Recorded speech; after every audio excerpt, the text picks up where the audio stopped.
বিভিন্ন চ্যানেলগুলা তাদের ব্যবসায়িক স্বার্থ উদ্ধার করার জন্য বাংলাদেশের প্রতিভাগুলোকে শেষ করে দেওয়া হয়েছে। ভোট দিয়ে মানুষ এমপি নির্বাচিত হয়, ভোট দিয়ে শিল্পী নির্বাচিত হয় না। অন্যের সহযোগিতা নিয়ে নিজেকে সবল প্রমাণ করতে চাচ্ছি, এটি দীর্ঘদিন টিকবে না। আমার বাস্তব দেখা, গান করতে গেছে বাংলাদেশে এরকমও শিল্পী, অনেক জনপ্রিয় শিল্পী, পাবলিক চিৎকার করছে অমুক গান শুনি তমুক গান শুনি, সে আর গাইতে পারছে না।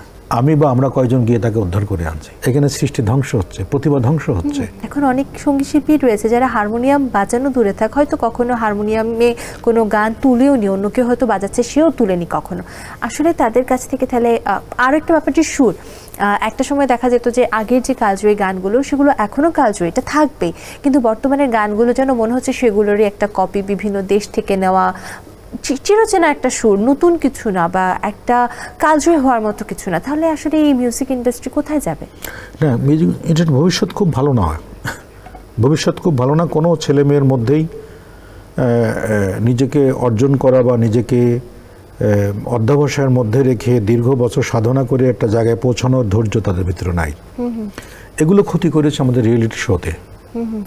বিভিন্ন চ্যানেলগুলা তাদের ব্যবসায়িক স্বার্থ উদ্ধার করার জন্য বাংলাদেশের প্রতিভাগুলোকে শেষ করে দেওয়া হয়েছে। বিভিন্ন জায়গা থেকে প্রতিভাগুলো আসছে, ওখানে রেজিস্ট্রেশন করছে, তারা সেখানে অংশগ্রহণ করছে, কিছু বিচারক সেখানে সামনে আছেন, তাদের গান শুনে চোখের পানি ছেড়ে হা হা কী যেন হলো, অমুক ভিক্ষা করে ছেলেটাকে মানুষ করেছে, এটা সিম্পেথি মানুষের কাছে ধরিয়ে দিয়ে চোখের পানি ছেড়ে দিয়ে এলাকায় মাইকিং হচ্ছে, আপনার এলাকার কৃতি সন্তান অমুক টেলিভিশনে অমুক প্রতিযোগিতায় অংশগ্রহণ করেছেন, যত পারেন তত ভোট দেন, SMS করেন। SMS দিয়ে আর ভোট দিয়ে শিল্পী তৈরি হয় না। ভোট দিয়ে মানুষ এমপি নির্বাচিত হয়, চেয়ারম্যান নির্বাচিত হয়, মেম্বার নির্বাচিত হয়, কমিশনার নির্বাচিত হয়। ভোট দিয়ে শিল্পী নির্বাচিত হয় না। শিল্পী নির্বাচিত হয়, শিল্পী তৈরি হয় আপনার হচ্ছে সাধনার মাধ্যমে।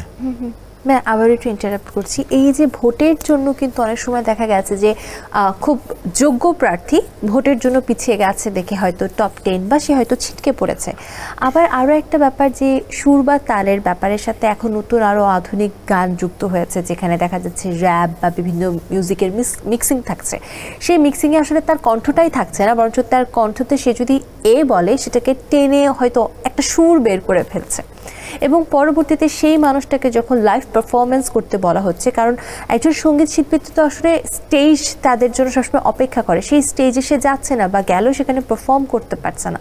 তা এটা দেখে আসলে সবাই এখন যেটা করছে, মনে করছে যে সবাই আমরা সঙ্গীত শিল্পী হতে পারি, যার জন্য মানহীন বা শব্দগুলোকে খানিকটা উচ্ছৃঙ্খলভাবে প্রকাশ করে যে যার মতো করে গান এখন তৈরি করছে, সেগুলো জনপ্রিয় হয়ে যাচ্ছে কয়েকদিনের জন্য। এটা তাহলে আসলে কি পর্যায়ে? আমি আগেই প্রশ্নের উত্তর দিয়েছি যে যখন নিজেকে দুর্বল মনে করবেন তখন মেশিনের সাহায্য নিতে হবে।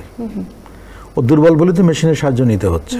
হ্যাঁ, আমি করলাম, কাজটা মেশিন করে দিচ্ছে, তাহলে কি আমি দুর্বল? অন্যের সহযোগিতা নিয়ে নিজেকে সবল প্রমাণ করতে চাচ্ছি, এটি দীর্ঘদিন টিকবে না, টিকে নাই। আমার বাস্তব দেখা, বিদেশের প্রোগ্রামে আমরা গেছি, সেখানে গান করতে গেছে বাংলাদেশে এরকমও শিল্পী, অনেক জনপ্রিয় শিল্পী, ওই মেশিন দিয়ে টেনে বললে হয়ে গেছে।